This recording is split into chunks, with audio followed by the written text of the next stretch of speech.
And laser का objectives I will be taking in the next lecture regular के साथ Thursday को, ठीक है।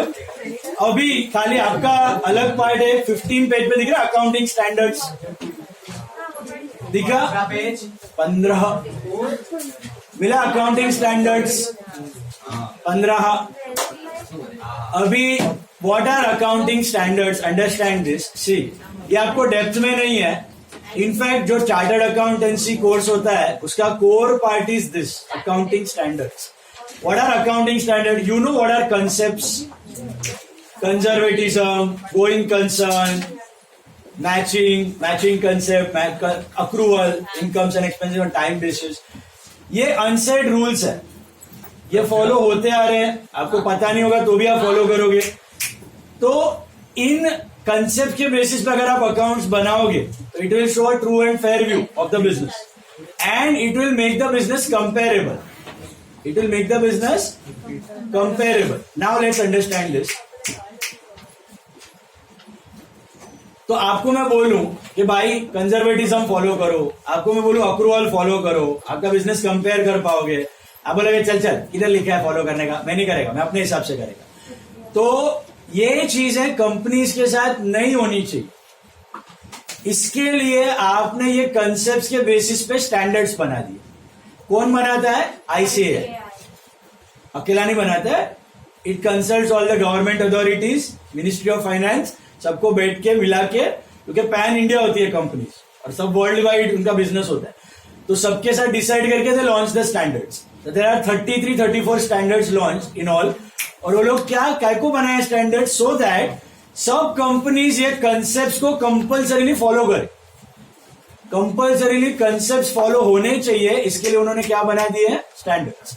तो कंसेप्ट के बेसिस पर ही है, standards don't violate concepts, they support the concepts. All the standards are based on concepts only. जैसे कि for example conservatism, show your losses but not show your gains, उस पे तुम्हारा अकाउंटिंग स्टैंडर्ड 2 है। Valuation of inventory, show your stock at cost or NRV whichever is less. Disclosure concept आपको याद है, show true and fair view, उस पे AS1 है डिस्क्लोजर वाला। आपका जो भी प्रिंसिपल्स रहेगा, पॉलिसीज रहेगा, उसको डिस्क्लोज करो ट्रू एंड फेयर व्यू के साथ। तो ऐसा हर एक स्टैंडर्ड आपका कंसेप्ट पर ही बेस्ड। Is this clear? तो कितने स्टैंडर्ड्स है? 33-34। आपको सब याद भी नहीं रखना, आपको कोई पूछने वाला नहीं है अभी। आपको खाली ये साल है ना, शायद ऑब्जेक्टिव्स में आ जाए, तो आपको खाली नंबर्स याद रखना है, कौन सा स्टैंडर्ड कौन से नंबर के लिए मैच करता है। Is this clear? तो वो खाली थोड़ा आपको याद रखना पड़ेगा। और by the way, these are accounting standards which we are following in India since last 20-25 years, 30 years. But nowadays what is happening, अपना स्टैंडर्ड अपने कंसेप्ट पे बेस्ड है। और अपना कंट्री डेवलपिंग था, गरीब था, इतना डेवलप नहीं था, तो उसके हिसाब से एक्सट्रीम कंजर्वेटिज्म था, या फिर हिस्टोरिकल कॉस्ट कंसेप्ट वैल्यू होता था, ऐसा सब था। हिस्टोरिकल कॉस्ट मतलब एसेट लेके आया एसी, तो 50,000 पर ही दिखेगा, डेप्रिशिएट करते जाओगे, मार्केट वैल्यू पे नहीं दिखेगा। फ्लक्चुएट हो रहा था, मार्केट वैल्यू नहीं दिखाओगे, हिस्टोरिकल कॉस्ट दिखाओ। जमीन लेके आई 10 लाख की, तो 10 लाख की दिखेगी, भले उसकी वैल्यू करोड़ रुपया हो जाए, तुम करोड़ नहीं बनाते, 10 लाख की दिखाते, that is historical cost concept. But ऐसा अब्रॉड में नहीं होता है। अब्रॉड में ये थोड़े थोड़े कंसेप्ट अलग है। डेवलप कंट्रीज में, यूएसए में तुम्हारा GAAP है, जनरली एक्सेप्टेड अकाउंटिंग प्रिंसिपल, और यूके यूरोप में IFRS, international financial reporting standards. तो अभी क्या हो रहा है, इंडिया इज मर्जिंग विद सब, ग्लोबलाइजेशन बहुत फास्ट हो गया इंटरनेट की वजह से। तो रिसेंट ईयर्स में what are we doing, India के हो क्या रहा है, we are adopting some changes from their standards, तो दैट सब लोग ग्लोबली एक जैसा मेंटेन करे अकाउंट। अभी इधर क्या है, एक टाटा ग्रुप की कंपनी है TCS, इधर भी लिस्टेड है, न्यूयॉर्क स्टॉक एक्सचेंज पर भी लिस्टेड। इधर वो बनाएगी एज पर अकाउंटिंग स्टैंडर्ड अपने अकाउंट, और उधर बनाएगी एज पर GAAP यूएस के स्टैंडर्ड्स के हिसाब से। तो रिजल्ट अलग हो जाते हैं। आपका प्रेजेंटेशन जो है, बैलेंस शीट, प्रॉफिट लॉस अलग रिफ्लेक्ट होता है। क्यों होता है? क्योंकि अलग अलग स्टैंडर्ड फॉलो हो रहे हैं, उधर और इधर। थोड़ा सा फर्क, ज्यादा नहीं है फर्क है। तो what are we doing, we are merging the standards. Indian standard को हम लोग अब्रॉड वाले स्टैंडर्ड्स के साथ क्या कर रहे हैं, मर्ज कर, सो दैट ग्लोबली सब सेम हो जाए। तो it's like Indian standard is mummy, abroad standard is papa, बच्चू का नाम है इंडियन अकाउंटिंग स्टैंडर्ड। तो a new standards are getting develop, that is Indian accounting, उसको बोलते हैं इंड एएस, इंड एएस बोला जाता है। Is this clear? So nowadays अभी तो एट प्रेजेंट दोनों चल रहे हैं, एएस भी चालू है, इंड एएस भी चालू है, but by the time you will become CA 5-7 years down the line, as धीरे धीरे चला जाएगा और everything would be replaced by Ind AS. फिलहाल जो मल्टीनेशनल कंपनीज उनको इंड एएस लगता है, क्योंकि उधर भी रिपोर्ट करना है इधर भी करना है। जो प्योरली इंडियन वाली है वो एएस से करेगा, धीरे धीरे एएस हट जाएगा और बचेगा खाली Ind AS. Which what is Ind AS? Indian standards merge with global standard, everything would be same ऐसा। सो फिलहाल you don't have Ind AS, you have only as, accounting standard. अभी अकाउंटिंग स्टैंडर्ड में important वाले कौन से वो भी वो बोलता हूं, बाकी ऐसे एक जनरल नाम खाली रेफर थ्रू कर लेना लिस्ट जानने के लिए। AS1 इज डिस्क्लोजर, तो अगर एमसीक्यू में डिस्क्लोजर रिलेटेड स्टैंडर्ड कौन सा है तो AS1 accounting standard 1। Stock valuation related is accounting standard 2। Valuation of inventory, that is stock valuation, okay. Valuation of inventory is 2। Third one is cash flow statement. Cash flow statement हम लोग next year 12th में है, आपको how to make it, how to interpret it वो मैं बताऊंगा आपको। Cash flow analysis है, कंपनी में कैश किधर से आता है किधर से जाता है, AS3 that is how to make your cash flow analysis, cash flow statement.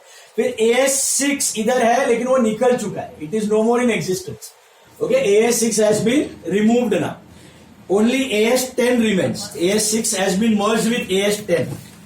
Accounting standard of fixed assets दिख रहा है आपको, AS6 को निकाल के AS10 के साथ मर्ज किया गया है। बट अभी आपको सिलेबस में तो याद रखना, AS6 is depreciation, AS10 is fixed asset, AS8 is research and development, R&D का कैसे आपको दिखाना है, एक्सपेंस में दिखाना है कि एसेट में, वो डिटेल दिया गया है उधर AS8 में।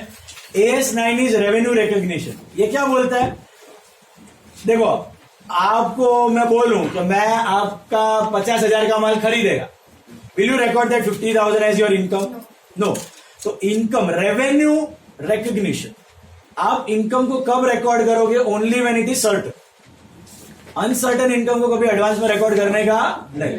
तो amount order place, that's not your income, right. Contract sign, that's not your income. Actually आपका माल सेल हुआ है, income should be certain, amount should be certain, only then you can record the income. Is this clear? So that is again as per conservative. So that is this standard AS9. AS9 recognition, AS8 research, AS6 depri, 3 cash flow, 2 stock, 1 your policy, और आपको है I think 12, that is government grant, 10 is fixed assets. Government grant को कैसे recognise करना है वो देता है, investment and AS22 taxes on income. देखो AS13 क्या बोलता है? AS13 is related to investments. Investment में 2 प्रकार के इन्वेस्टमेंट होते हैं, एक लॉन्ग टर्म इन्वेस्टमेंट, एक short term investment. Long term मतलब 6-8 साल बाद बेचोगे, शॉर्ट टर्म मतलब 1 साल के बाद बेचोगे। तो लॉन्ग टर्म को कैसे वैल्यू करने का? लॉन्ग टर्म आपने जो खरीद के रखा है ना, उसको हिस्टोरिकल कॉस्ट पे रखने का। मतलब आपने कोई लॉन्ग टर्म इन्वेस्टमेंट 1 लाख का लिया हुआ है, 10 साल बाद बेचना है, तो बुक्स में 1 लाख ही दिखेगा, उसको फ्लक्चुएट नहीं करोगे।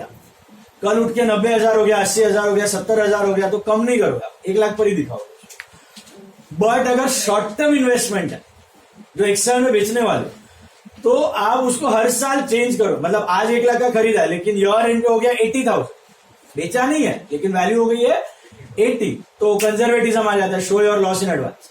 अभी का अभी 20,000 दिखा दो लॉस, भले ही लॉस हुआ नहीं है लेकिन अभी अभी लॉस दिखा दो।